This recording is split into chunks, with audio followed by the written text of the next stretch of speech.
Hello there, everybody. How are you doing today? It's time for another World of Antiquity live stream. Yeah. Are you all doing great today? You're looking forward to hearing about some archaeological discoveries? We're actually going to be doing some archaeological and ancient historical discoveries, as I usually do each month. If this is your first time, basically every month we go over some of the latest discoveries for the ancient period, because that's my area of interest and the focus of the channel. And Glenn, thank you for moderating for me today. I appreciate it. Just a reminder, everybody, that this is an audience-supported channel, so all through the live stream today, we'll be very grateful to get any help we can get support from you with a super thanks or something like that. Super chats, all of that, much appreciated to help keep the channel going. As you may know, I did 2 videos recently, full-length videos, the greatest archaeological discoveries of 2023 and the greatest ancient historical discoveries of 2023.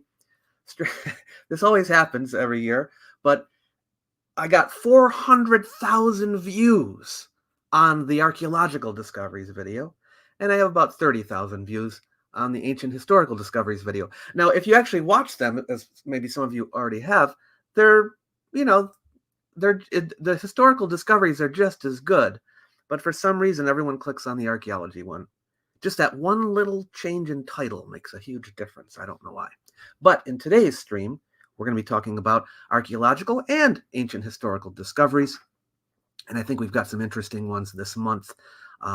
This is just in the past few weeks, right? Things that have been announced, so I'm excited to share them with you. Hello there, Johnny and Peggy and RFL. How you doing, General Guillaume Van Belgier? Did I say that right? This is your first stream. Well, that's really cool. Glad to have you. And I think some of you are probably going to be tuning in later, watching this not live, but thanks to those who are here now. Igor, how you doing? Okay. Owen, new viewer, love the channel. Thank you so much. I'm glad you could be here. We just broke 200,000. I'm so excited about it. Kyle, thanks for being here. Steve, Jesse, all right. And TYT, YTYT, how are you doing? All right. Okay, so the first thing I want to tell you about today, okay, are you excited? Let me share my screen with you. This is from Serbia, okay? Can you see my screen? Hopefully you can. This is a Serbian archaeologists uncover Roman triumphal arch dedicated to the Emperor Caracalla. Yeah. So, I mean, there's not much left of it, okay? But this kind of might surprise some people, because normally you think of triumphal arches as being in Rome, right? Triumphal arches, they put them up in Rome. When you have a triumph, okay, it's in Rome, right? That's what most people think. But here we have, from the 3rd century, at a Roman city called Viminacium. Viminacium? I think that's how you say it. Or Viminatium. This is a pretty major city. It was also a place where the military was stationed. In Serbia. Okay, and you can see here some of the remains that have been discovered, given to us by the Serbia Archaeological Institute. This is the first triumphal arch in the area. Korak is the name of the archaeologist. But the question is, who is the arch made for? Who is it made for? The solution to the riddle, to whom the Gate of Victory is dedicated, scientists found when they excavated part of a marble slab with the name Caracalla carved from the almost frozen ground. Oh, I'm sorry. His father was the Emperor Caracalla. Oh, I'm sorry. Wait a second. No, I'm pretty sure this was dedicated to Caracalla. So why does it say his father? Anyway. Following companions, yeah. So based on previously found material, archaeologists determined that the triumphal arch was built at the end of the 2nd century or beginning of the 3rd century at the latest. There was an event at this city according to our historical documents. This is where Marcus Aurelius Antoninus, Caracalla, was declared Caesar, successor to his father, Septimius Severus. In other words, he's not yet the emperor. He is appointed to be the successor to his father, so they called him Caesar. Okay. 3 years later, he got the title of Augustus, which is the title you get when you are the emperor. Okay. So they believe that the Triumphal Arch was built on the occasion of an event of great importance for the fate of the empire, and the plaque with the remains of the dedication to Caracalla confirmed their conclusion. So it did have his name. Some of these are translated, like Archeo News, they're translated from Turkish, so maybe that's why there was a little weird thing with the father. Anyway, so check this out when you get a chance. Triumphal Arch for Caracalla. He's also an interesting character, by the way. If you haven't read up on him, he'd be a good one to research. Yeah. Any thoughts on that one? There's a triumphal arch in St. France, seen the Roman arches. Oh, okay, so Saint French. Okay, so yeah, there's a triumphal arch there. Okay, Bull from Mull, thank you for bringing that out. Johnny says, I think it's talking about Severus saying he's the father of Caracalla. Probably. Yeah, probably. Anyway, I thought that was a cool one. Let's take a look at another one, shall we? Okay. Babylon's Ishtar Gate may have totally different purpose than we thought. Magnetic field measurements suggest. Now, if you saw my recent video on the ancient historical discoveries, I talked about archaeomagnetism now being used for dating artifacts. And this is a groundbreaking new science, and it's being done on bricks, clay bricks from Babylon. And so this is what the research has turned up in the month of January. Okay, archaeologists measured the magnetic fields found in clay bricks to determine the construction date of Babylon's Ishtar Gate. All right, now we had theories about when the gate was built, but what does the magnetism say? By the way, the Ishtar Gate, this is what it looked like when it was new. This is now in the Pergamon Museum in Germany. Okay, reconstructed, but yeah, that's what it would have looked like. So this is the one we're talking about. All right. Now we know from historical sources that it was King Nebuchadnezzar II who ordered it to be built. Okay. Now he ruled from 605 to 562 BCE. So, and we know that from the archaeology that the gate was made in 3 phases. Okay. But we didn't know exactly the dates of each construction phase until this study came out. All right. So yeah, we know that Nebuchadnezzar ordered the first phase, okay. But about when in his reign and when the other 2 phases were, we weren't entirely sure. Okay, did some time pass or not? All right, so they collected tiny samples from 5 of the fired mud bricks from the Ishtar Gate, okay, and measured the geomagnetic fields of each one in a process known as archaeomagnetism. Okay, and then it tells you, of course, how archaeomagnetism is done. The new analysis determined that there were no significant chronological gaps between each construction phase, and that the gate complex was constructed sometime after the Babylonian conquest of Jerusalem that took place in 586.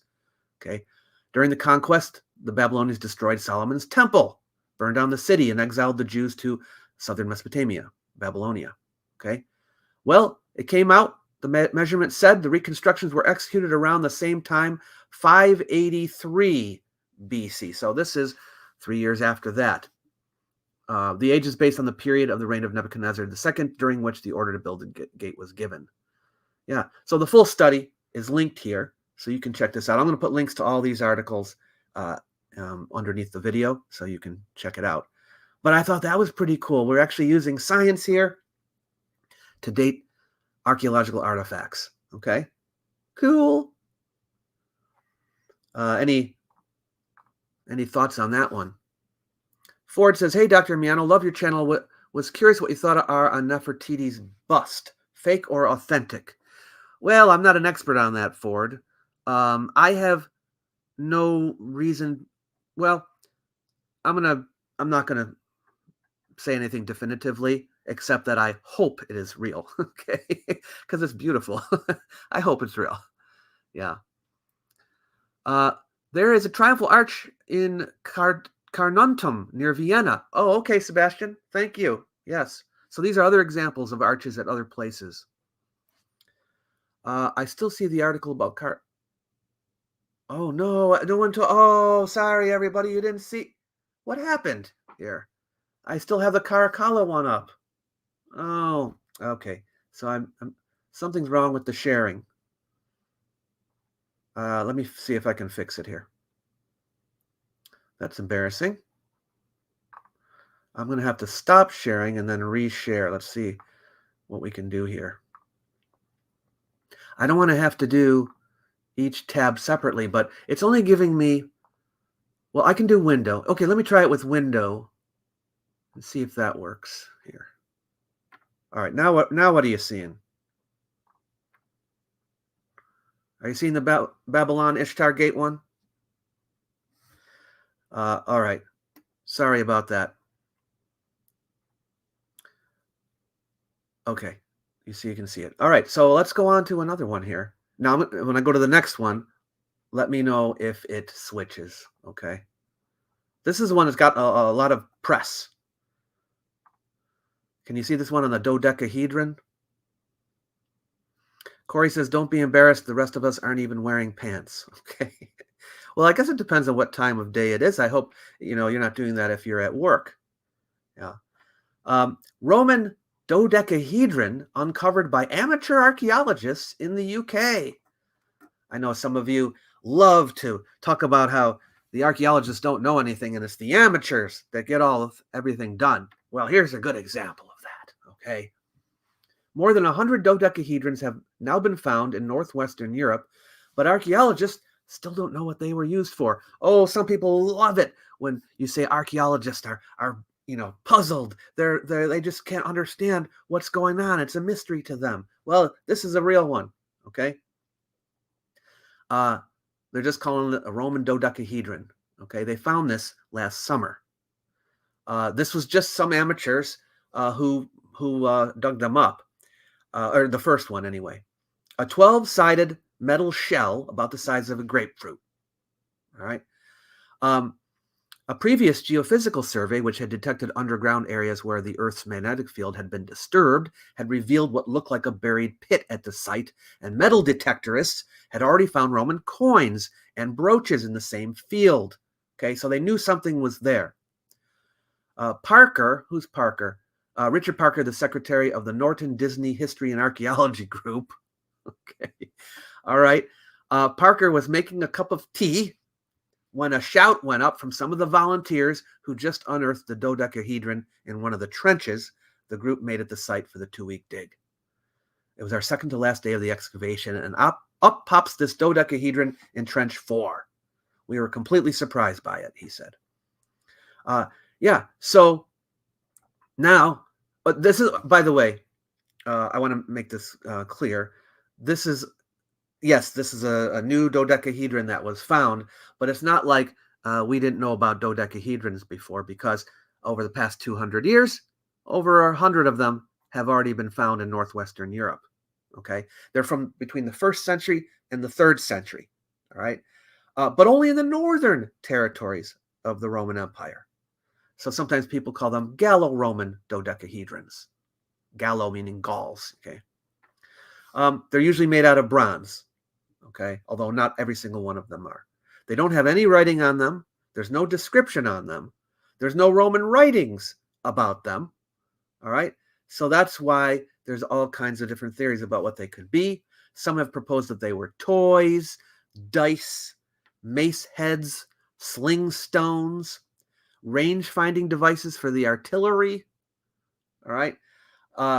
Now, of course, then there are amateurs who also come up with various theories about them, and they're a little bit more far-fetched, but we still aren't sure.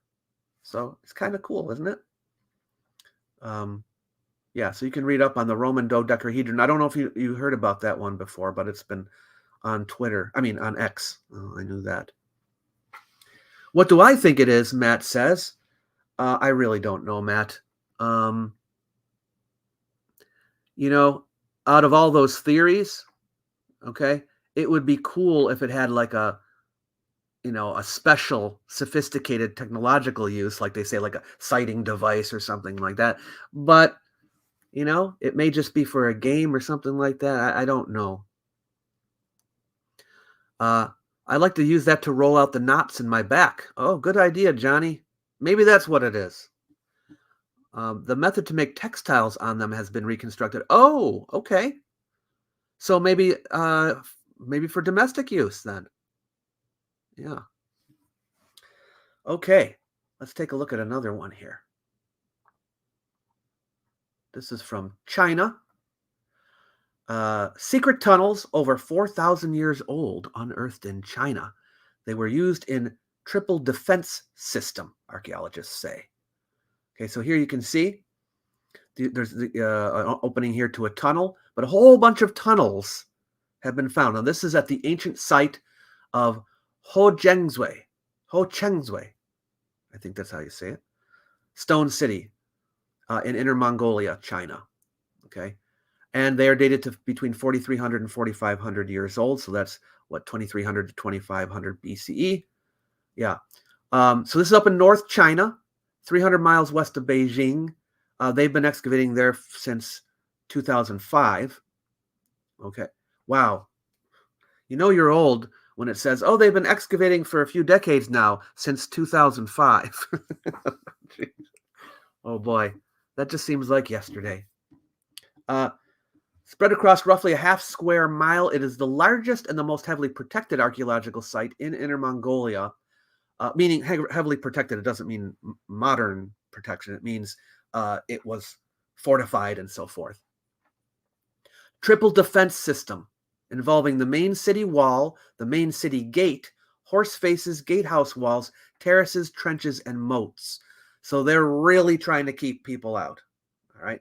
But the tunnel system is probably another means of defense. Okay. For people maybe to get around and underneath things without the enemy knowing, or to bring in things from the outside. So the tunnel systems would have been useful too. Speaking of which, I'm going to talk about some defensive tunnel systems in an upcoming episode of the Antiquities Travel Guide when we go to Derinkuyu. Oh yeah. So look forward to that one. So I'm working on one right now on Hattusha, which is another great one. And then after that, Derinkuyu. So that's all coming up within the next month. Three fence, says Mike. That's good. No aliens, Thub. No aliens. A little late, but I'm very happy to catch you live. Corvid, thanks for coming. Yeah. Ford says, found this channel after subbing to Fall of Civilizations. Another great channel. Yes, it is another great channel. Oh, Road is says, oh no, he's using the woke dating. Yes, I know you're joking. Most reasonable people don't care so much about that. All right. Okay, so I thought that was cool, this tunnel system. Okay, let's see. Oh, there's some more pictures of the tunnels down here. If in case you don't know, the next Antiquities Travel Guide is going to be in China. Yeah, going to China in May. That's the plan anyway. Going to China, central China mainly, and we're going to be seeing all kinds of fantastic archaeological sites, including the Tomb of the First Emperor, but that's, of course, where everybody goes. But we're going to be going to a lot of different places, and some of them out of the way. So hopefully you'll like that one. Okay, let's go on to the next one here. Remember in my video on the greatest archaeological discoveries of last year, we talked about finds at the Sumerian city of Girsu. This is in Iraq. Well, they found some more there, okay, just recently. And now, normally you're thinking, oh, Girsu, it's a Sumerian city, so you're going to find only Sumerian material there. But it was inhabited for a very long time. And yeah, throughout ancient times. And they found Greek temples in Girsu. Remember, Alexander the Great conquered Mesopotamia, okay? So, of course, there's going to be some Greek structures there, especially after him. The Seleucid Empire took over, and they were Greek, and they tried to Hellenize everybody. So there's lots of Greek structures. So they found at Girsu a temple dedicated to Hercules, or Heracles in Greek, and to Alexander himself. And here's a replica of the temple dedicated to Hercules and Ningirsu. Now this is kind of interesting, right? Because they double up. In the Hellenization process, when you try to Greekify another culture, that's not a real word, then you still use their gods and so forth. So Ningirsu is a Sumerian god, but you link up a Greek god. So we've got Hercules here as well. Okay. Yeah. Okay. Oh, I'm sorry. Okay, so this is where this is where I didn't read correctly. They found 2 temples, but one temple is dedicated to Hercules and Alexander the Great. Oh, so it's not Hercules and Alexander, it's Hercules and Alexander. Okay. Yeah. Anyway, so here's a reconstruction of part of it. And by the way, that's because Alexander is Hercules, at least in the popular mind. All right, so anyway, there's more detail about this temple here, but there's all kinds of things that continue to come out of Girsu, and it's fantastic. So keep watching Girsu, because they're actively excavating there every year, and they're finding new things there every year. So it's exciting. Okay. Catch up with you guys. Hellenize is the correct word. Yes, Luke, Hellenize is the correct word. Although we Americans spell it with a Z. Okay. China, fantastic. Cannot wait. Yes. Yeah, Girsu is just starting, says Igor. Liminal says, so refreshing to see actual science and history, no aliens and conspiracy theories. Well, that's what I'm trying to do here.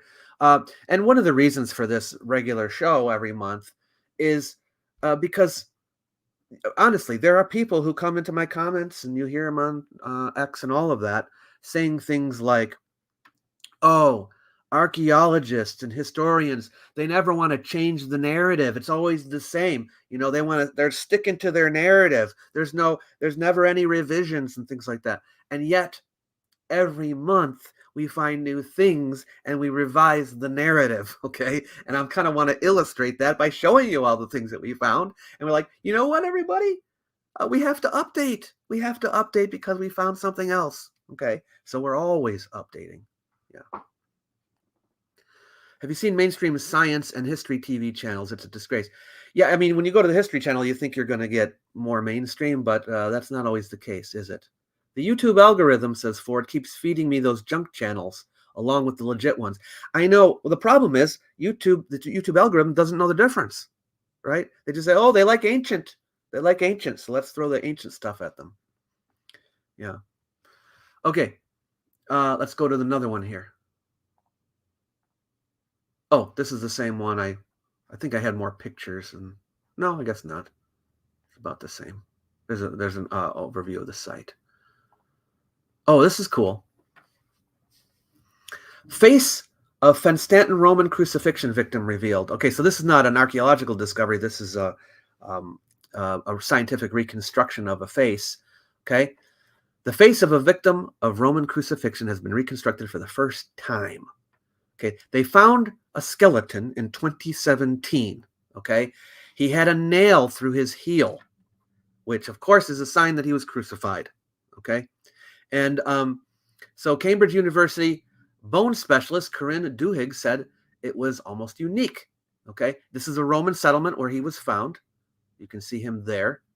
All right, but they could tell his cause of death was crucifixion by the nail in his foot. Okay, so the osteology came into this, examining the bone structure and all of that. Now, I mean, how much can you really tell about the guy's face from the bones here? I don't know, but they claim to be able to, I guess, represent him to some extent. Anyway, so yeah, so they were piecing together things from the skull. All right. Here's some other things that were unearthed on the dig. The facial reconstruction was undertaken by Professor Joe Mullins of George Mason University, who said it was by far the most interesting skull I've worked on in my career. So it's mainly from the skull. I guess there's some guesswork involved here as far as his other features, okay, hair color and all of that, but they're going by where it was and so forth. But yeah. Okay. Shane says he wasn't crucified. Are you talking about this guy? Who are you talking about? Sugar Puff says, I'm looking forward to the Gaziantep episode of the Turkey trip. Well, I'm sorry, Sugar Puff, but we only went to Western Turkey. We're going to have Eastern Turkey in a future season, but we only had enough time. It was 2 full weeks. We just did Western Turkey. So Hattusha is the furthest east we get. Yeah, but there's still a lot of great things. Okay. Always look on the bright side of life, says BG. Yes, I get the in reference. Okay. He has a nice head of hair. Yeah, of course, that's just the artist. Okay. Looks like my dad. Oh. Facial reconstruction has been done since at least the 70s. There was an episode of Quincy about it. Now they can do it with computers. Yeah. That's true. I mean, I'm not saying it's completely just imagination, but I think there's a little bit of guesswork involved here. If it was crucifixion, why only 1 foot with impalement? Oh, I think the other foot was not in good condition. I'm not sure, but I don't think it was only because I don't think the nail was only in 1 foot. It could be the nail went through both feet, but it was just stuck still in the 1 foot. Do you know how that sometimes works? Where sometimes you see the feet side by side like this, and then the nail goes through both of them. So that could be why it's like that. But I haven't done enough research on this, so I'm not sure. I'm saving for the epic Egypt trip. Fingers crossed. Matt, we would love to have you. I don't know if all of you know about this, but I recently put out a video about announcing trip to Egypt in November. Our last season of Antiquities Travel Guide was in northern Egypt. This is in southern Egypt. All kinds of great stuff there. And this time, we're taking people, okay? So if you want to go, check out my Come With Me video. And I have the link and all of that. You can find all the details, but all kinds of great stuff is going to happen when we go to Egypt again. And this time, you can come along. James says, is there any news in archaeology in Africa south of the Sahara that isn't Ethiopia or the Horn of Africa? Well, James, there is from time to time.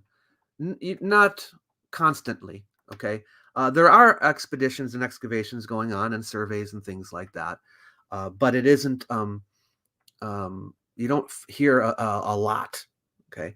I think because, you have to figure out where things are. And also, if you could have an entire culture, a whole society, a huge one living there, but if they only build in wood and perishable materials, it isn't going to survive, right? That's why we know more about the societies that are built in stone, because bricks and stone, right, they last. And that's why we find them. And then we get this false impression that, oh, only the stone cultures existed, and then there wasn't anybody else. But that's not the case. It's just that depending on what you build with, that's what's going to be left behind, right? So that's the sad part about it. And even in the cultures that have stone monuments, most people's houses, they don't survive. We don't have them unless they were made out of stone or brick, or something that will last. Yeah. Who got the nails? What do you mean? Like bought them? I don't know what you mean, Carlos. How come they never excavate in sub-Saharan Africa? It's like they don't care. No. There are actual archaeologists who specialize in sub-Saharan Africa. They do exist. But you are right. There are certain areas of the world that are more popular because archaeologists, they get to choose like what they want to study. They're like, well, what do you want to study? And they're like, well, I love ancient Egypt or whatever, And so you have a lot of people that want to get into that. And not as many people choose. I think it's because they think there's more to find, and that's why they might choose something. But it's personal choice. But they do exist. There are people that study sub-Saharan Africa. Carlos says, it is documented that the nails were given to closest family members in attendance. We know that Joseph is not mentioned as present, but did Mary. Oh, you're talking about Jesus. I see. Well, I mean, we can, what historians will do is they'll examine the custom of crucifixion around the Roman Empire, and then in particularly in Judea, to kind of understand what customs were like. But there's a lot of missing evidence about that. Is there any evidence of the Vikings landing in North America? Thube says. Yes, I think there is. All right, the comments are coming fast. Okay, let's go on to the next one. Spicy wine. New study reveals ancient Romans may have had peculiar tastes. So this is about Roman wine, okay? And we know that they made a lot of wine. You can see some vats here, okay? They worshipped a god dedicated to wine, Bacchus, who's equivalent of Dionysus. But what did their wine taste like? Okay, well, there's a new study about that. What the Roman wine tasted like, and they say it was kind of spicy and smelled like toast. Now, is that good? I don't know. I'm not a connoisseur. Okay, but yeah, this came out in the journal Antiquity. They analyzed Roman clay jars. They're called dolia, which were used to manufacture, ferment, and store the wines. They compared the vessels to similar containers in modern winemaking, and they were able to demystify the ancient flavors and the processes that created them.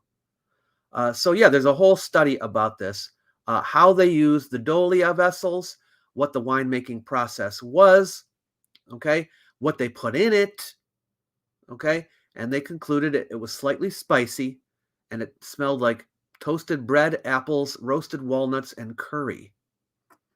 Well, it doesn't sound too bad, does it? So I thought that was interesting. So this is an example of using something that was already discovered and then studying it further and analyzing it to try to come up to new conclusions. So this is what I would consider a historical discovery. So that's kind of cool.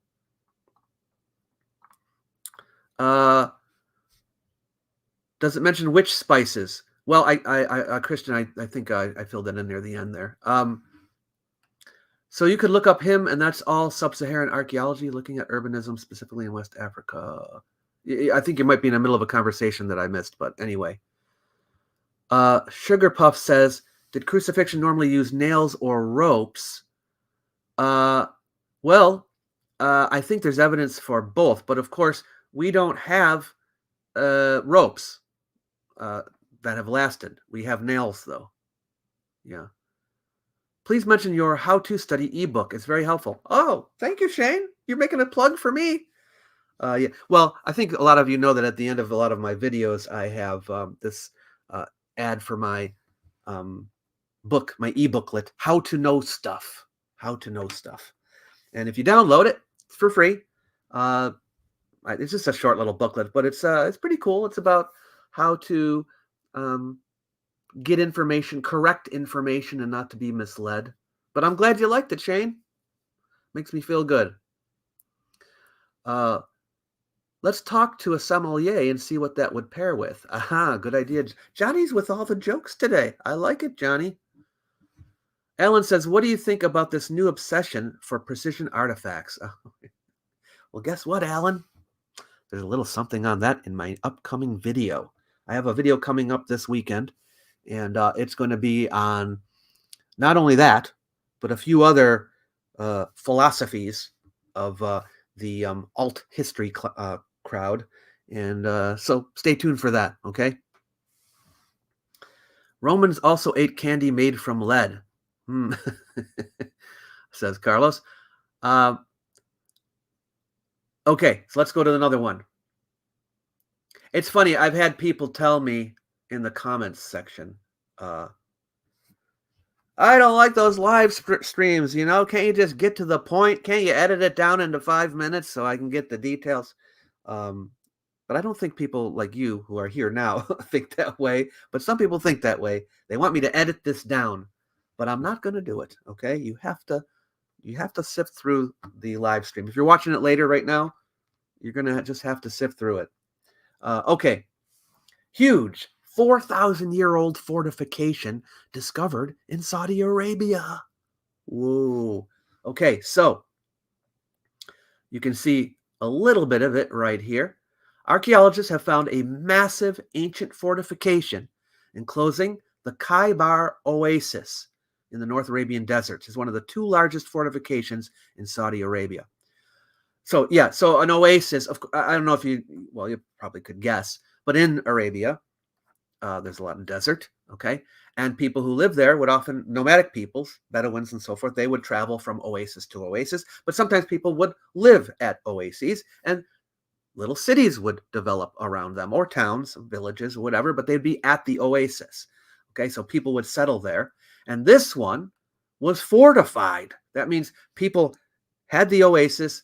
I guess they didn't want anyone else coming in or attacking them, and they wanted to be safe, because of course everybody wants water. So they built walls. So you can see the walls here. Now these are not yeah, this is a reconstruction of the fort. Okay, yeah, I didn't think that they were in that good a condition. Okay, but this is where the walls would have been. Human-built aquifers and channels can help irrigate these areas, making them suitable for long-term settlement. So this was revealed by scientists from the Centre National de la Recherche Scientifique. Centre National de la Recherche Scientifique in France, and the Saudi Arabian Archaeological Commission. So the fortifications ran for 14.5 kilometers, and they were between 1.7 and 2.4 meters thick. So that's pretty thick, okay? They would have been up to 5 meters high, enclosing an area of 1,100 hectares. Okay, when were they built? Between 2250 and 1950 BCE. Yes, for all you woke people, based on radiocarbon dating. Yeah. So they still have half the walls and 74 bastions preserved of the fort. This is from the Bronze Age. The world's oldest fortress was revealed in Serbia late last year. I think I may have mentioned that in an earlier live stream. But yeah, so this is a pretty cool find. Let's see. Claudius says, outside Pompeii, they found wine jars that contained a really unique witchy wine that was mixed with what seemed to be opium, cannabis, and henbane. Ooh, interesting, Claudia. So that means, by the way, that the Romans would have had more than one recipe. Well, I guess that makes sense. Okay. Alan says, will you make something about ancient India Empire? Yes, Alan. I mean, I have done a number of Indian videos, but not the Empire period. So I will do that. And not to mention the fact that the plan is that in November of 2025, we'll be going to India. Yeah. So that's if everything works out. But I will do more on India for sure. Stoic Dissension says, Claudius, yeah, that would have packed quite a punch, especially henbane. Yeesh. Yes, okay. Let's look at another one. An ancient Roman arm guard has been reconstructed like a jigsaw puzzle from over 100 fragments. You want to know what archaeologists do when they're not excavating? They're doing stuff like this, okay? Imagine having to put all 100 pieces together to get this arm guard, all right? But that is exactly what Beth and Brian did, okay? And you can see her working on it right here. It's brass armor.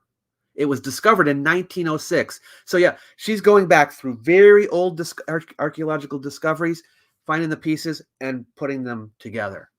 So this is pretty cool. Who'd have thought back in 1906 that it would take this long for something like this to happen? But somebody has to want to do it, you see? Yeah. So imagine you have to figure out like which piece goes with what. I'm sure that's painstaking, okay? But you can see some of the process here. And there it is. Made out of brass. So I thought that was pretty interesting.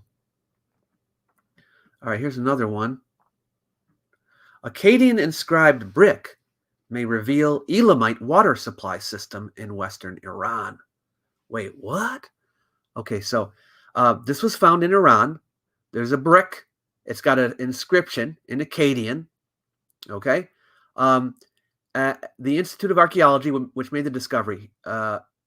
This is translated from Turkish. So he said it would shed light on the political and economic importance of the ancient Garan region in the western borders of the Elam civilization. It has a prominent cone-shaped elevation in the south of the site. Okay, that's about the site. And you can see the site here. Okay. During the surface surveys, we detected a large number of broken bricks with possible inscriptions. Although the inscriptions on these brick fragments cannot be easily deciphered due to weathering and erosion, one example revealed partially legible words such as ruler, son, and lord, suggestive of the Akkadian language. The lines on the patterned bricks represent 4 different features: a river, a mountain, a dam or levee, and irrigation canals. So the point here is that on this brick, there's a map. Okay. It shows a river, mountain, dam, right? With a map here, okay, you'd be able to figure out where the water supply was coming in. All right, so that's kind of the idea here. It's very rare to find a map in these ancient sites. Okay. So then it has a little bit of a history here on Elam. I haven't done anything on Elam either. I probably should do something on Elam.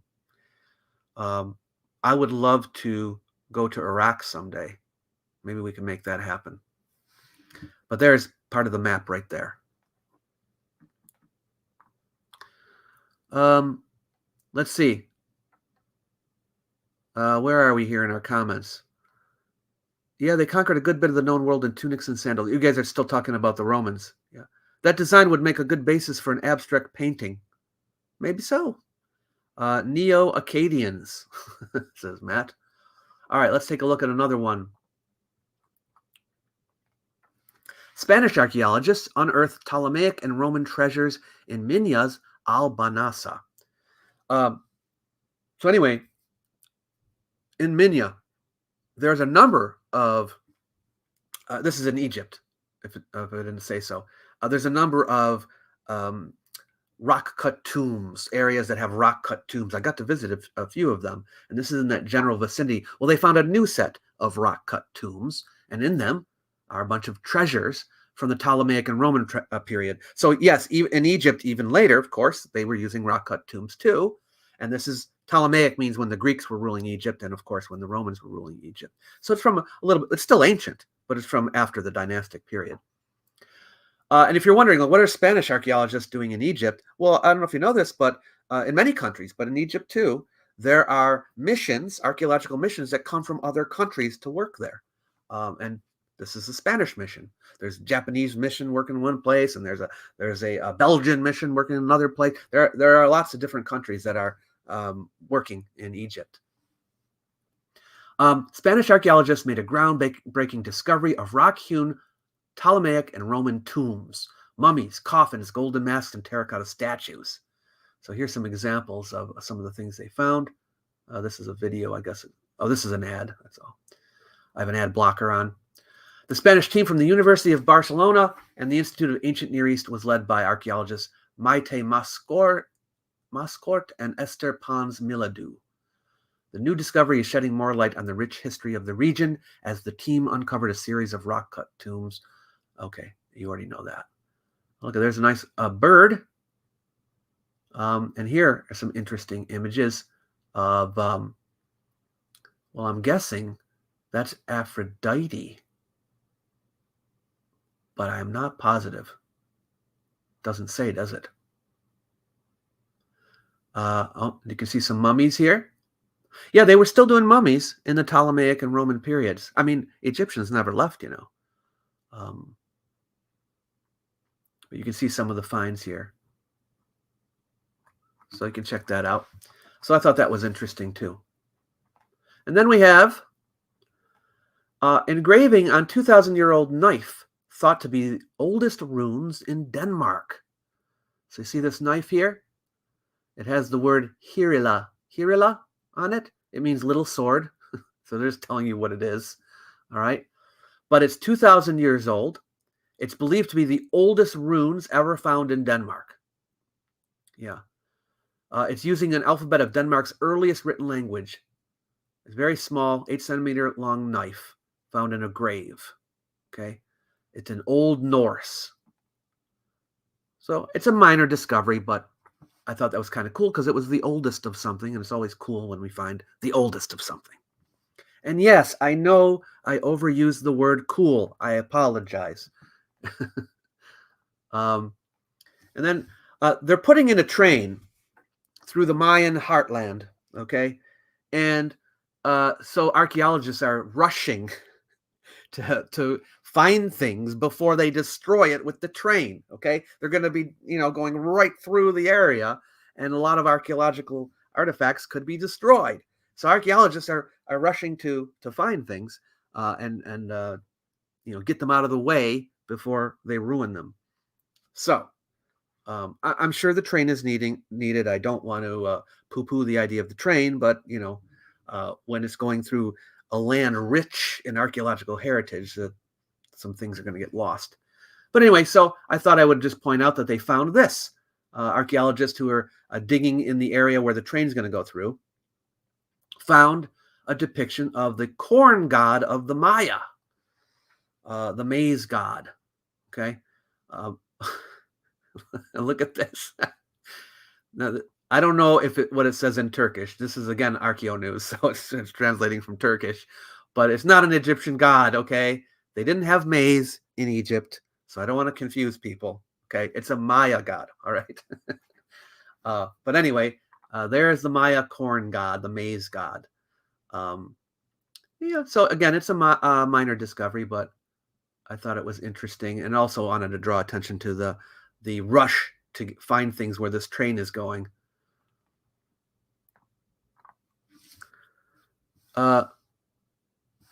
I wonder why they had to label it as a little blade, says Chris. I know, isn't it obvious, right? Maybe it was the nickname. Maybe, what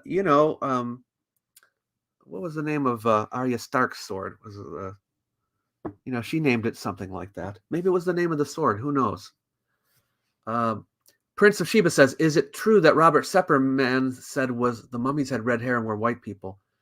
Well, you're talking about Egypt, yeah.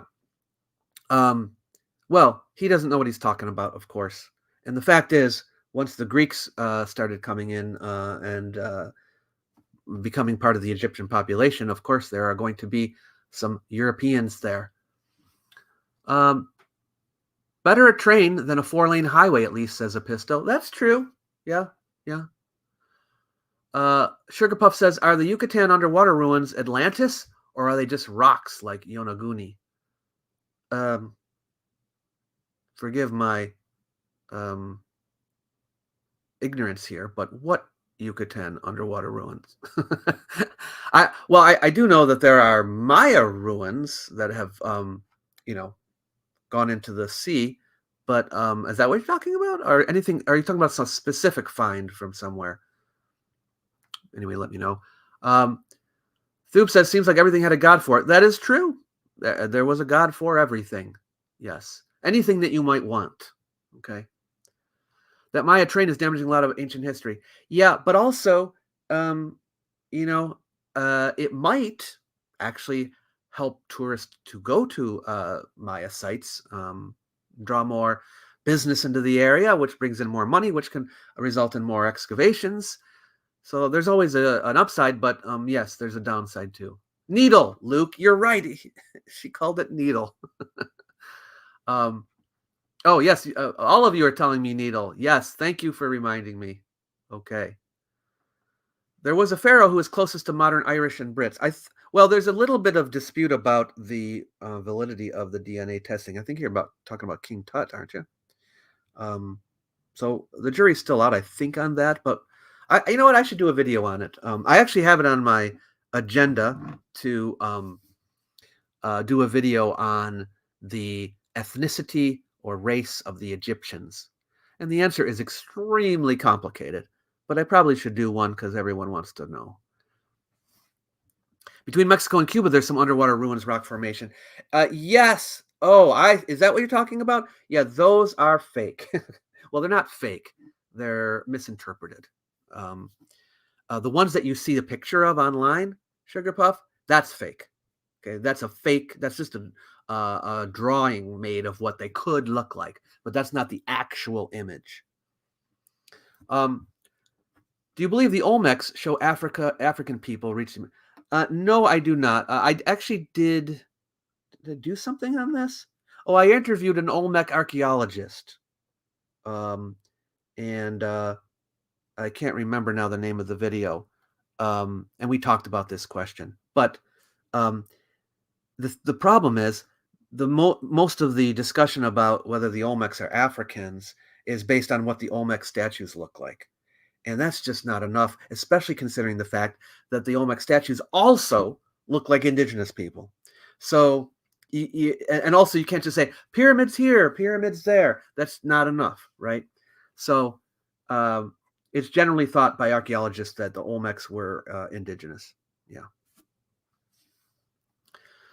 Just because something looks like doesn't mean it is. That's right, BG. That's right. You got to find proof. There was even a god for unnecessary gods. They were named redundantists. Good one, Chris. Okay. The reason the train was rushed is because the opposition party of this administration don't want to build trains and tried to block it in many ways. So this administration had to rush it to not lose it. Thank you for filling us in on the politics of the situation. I think I saw that video on why Olmecs weren't African. Okay. Have you heard about plans to restore the Menkaure pyramid? Thoughts, opinions? Now, when I first saw this, I thought, this is great, you know? They're going to reconstruct the granite. This is very common, by the way, at archaeological sites. They reconstruct part of it, you know, for the tourists without harming the site.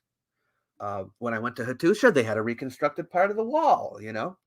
But I think some people were worried that this was being done in not a methodical way, and maybe they were digging up granite slabs and putting them in the wrong place, or, you know, wrecking the archaeological context. But the more I read about it, the more it seemed like it was okay. I think it's all right. But they stopped, you know, temporarily, I heard. And they're going to have Zahi Hawass come in and investigate if they're doing it properly. I don't know. But I think they'll get it all worked out. I don't think in general it's a bad idea. Okay. Tony says Olmec heads were moved, then dated using the Olmec phenotypes only strengthens an alternative theory. There are more face in Africa. I don't exactly understand what you're saying, Tony. They already started working on renovation of the pyramid, saw a piece about many being upset over it. Yeah. But they stopped, I think, temporarily. Okay. Are there any plans to put a roof over the Sphinx finally? I don't know, Breakfast of Champions. I don't know. All right. Let's go over a few more here. Part of Hadrian's 1,800-year-old aqueduct and rare Greek coins unearthed near Corinth. The enormous aqueduct was built in the 2nd century. So they found 2 parts of Hadrian's aqueduct, along with a bunch of coins. You can see the coins. The aqueduct you can see part of it here. Is this a, oh yeah, so you can see some of what they found. So yeah, this is near Corinth. So it's in Greece, but it's Roman built. So that's kind of an interesting find. It's not a major one, but it's an interesting find. Here's another one. Oh, I thought this was very a good step forward here. So there's this tomb, 4th century BCE, from Virginia. Well, Virginia? It's VER, not VIR. And there are 4 parts to the tomb. I'm sorry, not Virginia, Vergina. I should know this. Vergina. It's in northern Greece. Okay.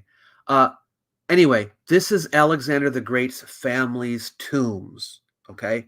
There are 4 tombs right in the vicinity of one another, and there were skeletal remains in the tombs. But there was some confusion about to who was whom, right? Who is this?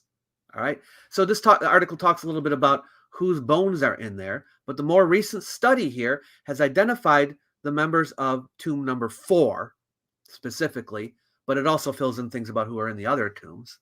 All right. And it's very interesting. So what did they conclude?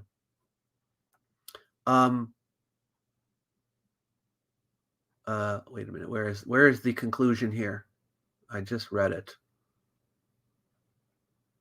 By the way, they use macrophotography, radiographs, and anatomical dissection. And then they brought in osteological analysis, x-rays, and so forth. So that's cool. In the male skeleton of Tomb 1, King 2, they call this person, a knee fusion was found consistent with historical evidence of Philip's lameness. Philip was Alexander the Great's father.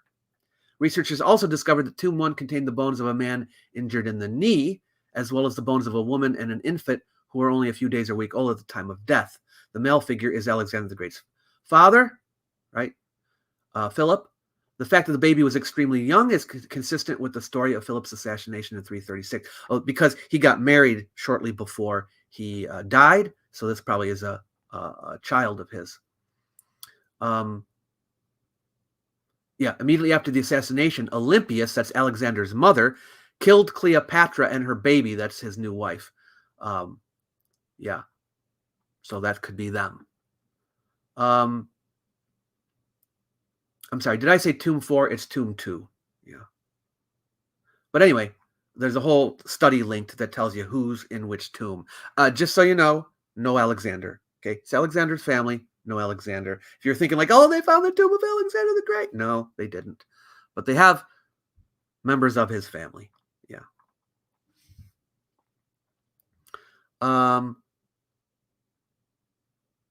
Archaeology is like science, says Tony. It is not intuitive. Just because you find an artifact at a place does not mean it belongs there. Like the colossal heads, move them, put in Olmec time.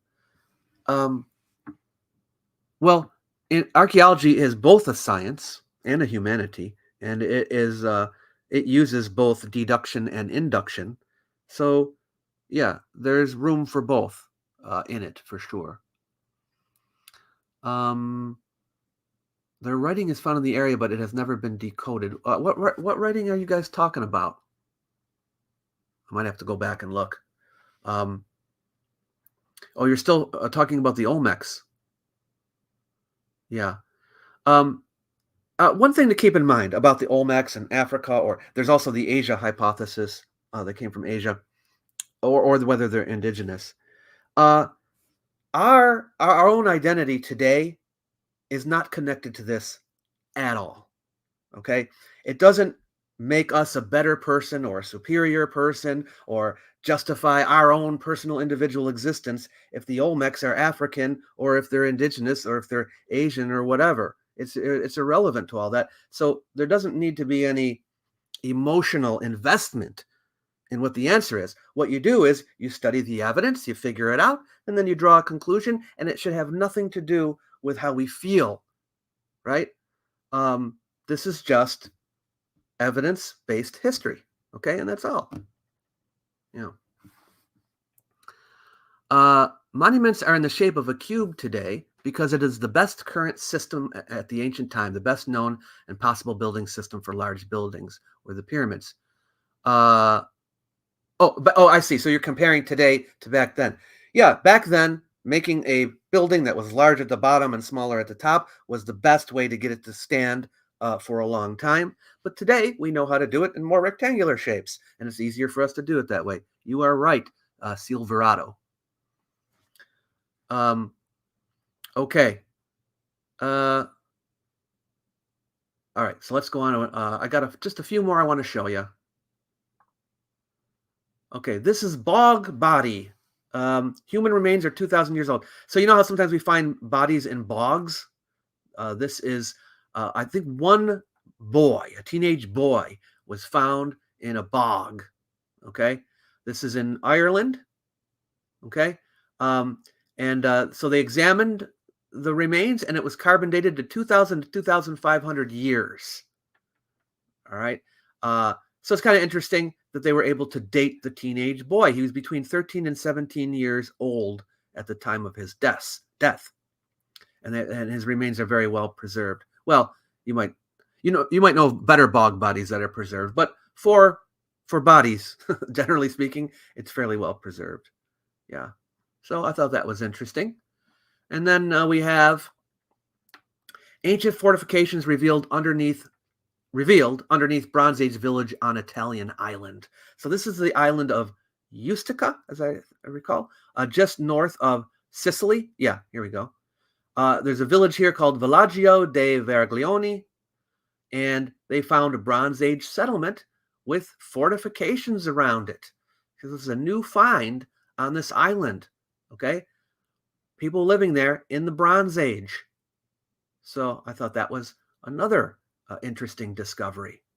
Okay, it's dated to between 1400 and 1200 BCE. And this is Trojan War days, okay? But of course not near Troy. Bronze jewelry find shines light on ancient lake ritual.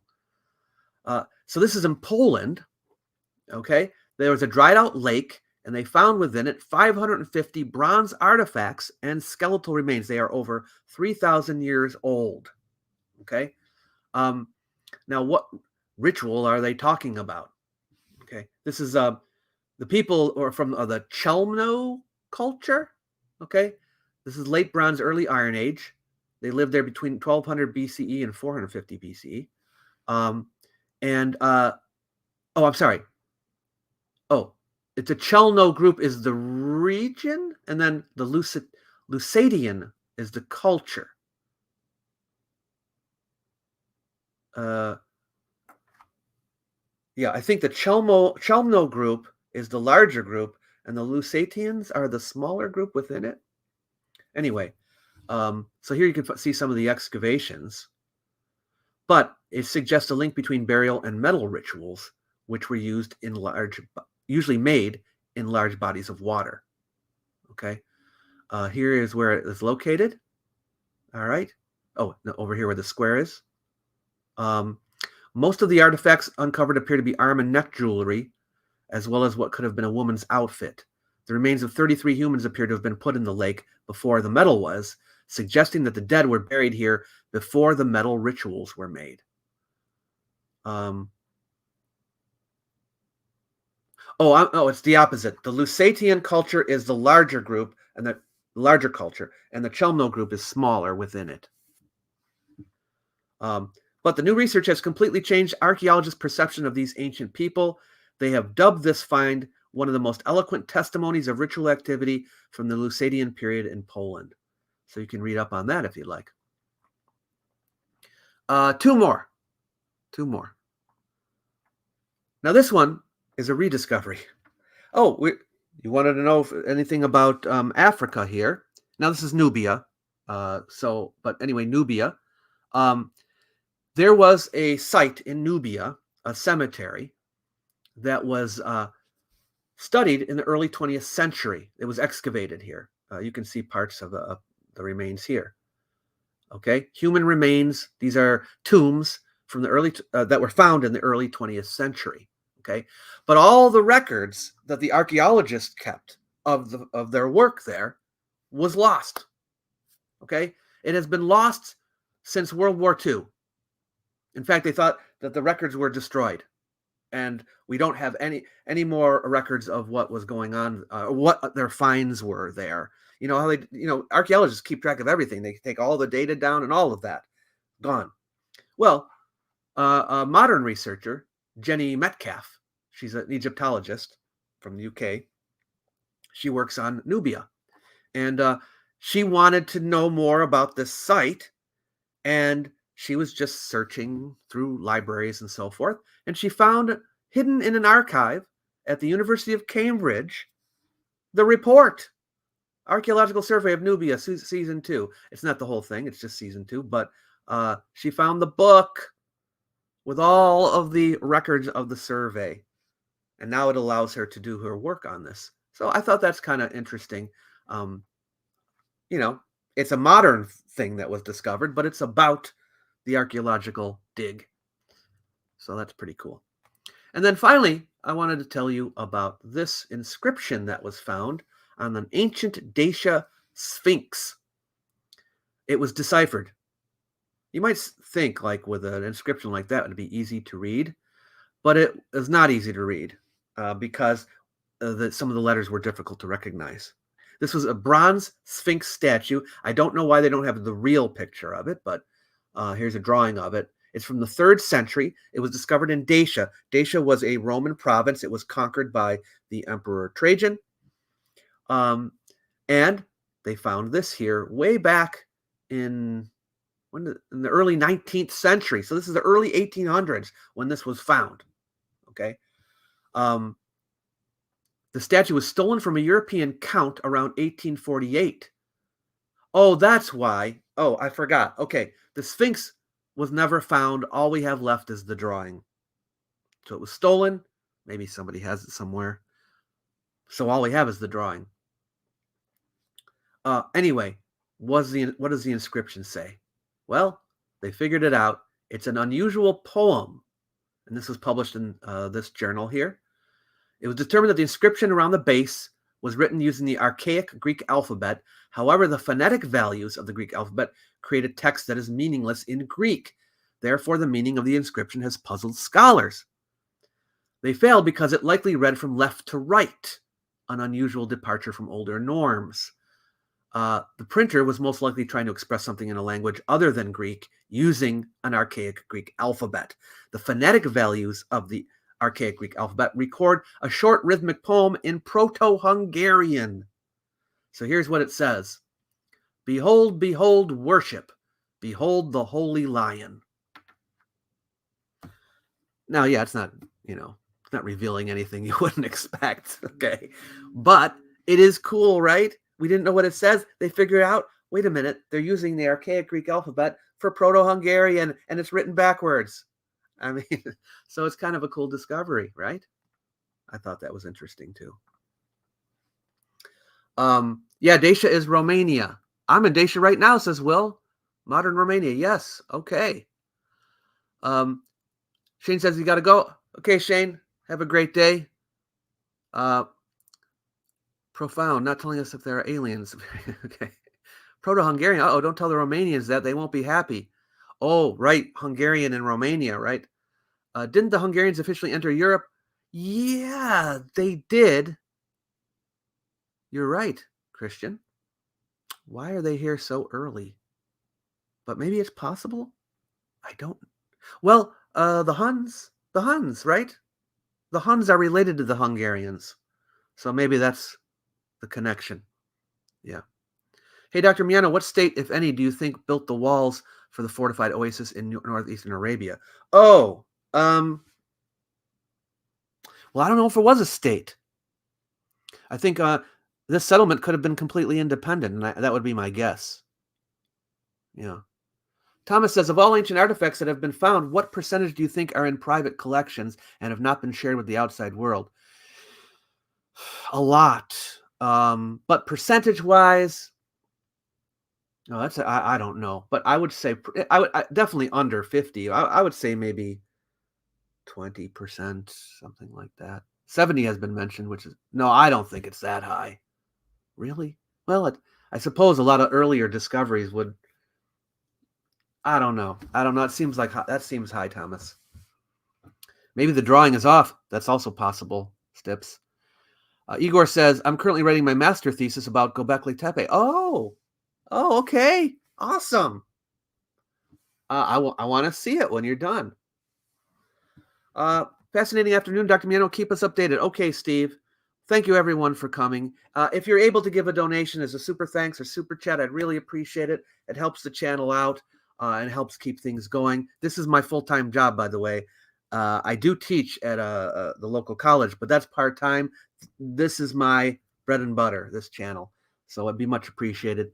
Thank you so much for coming. I hope you liked the discoveries we had this month, and we will be back next month for another latest archaeological discoveries live stream.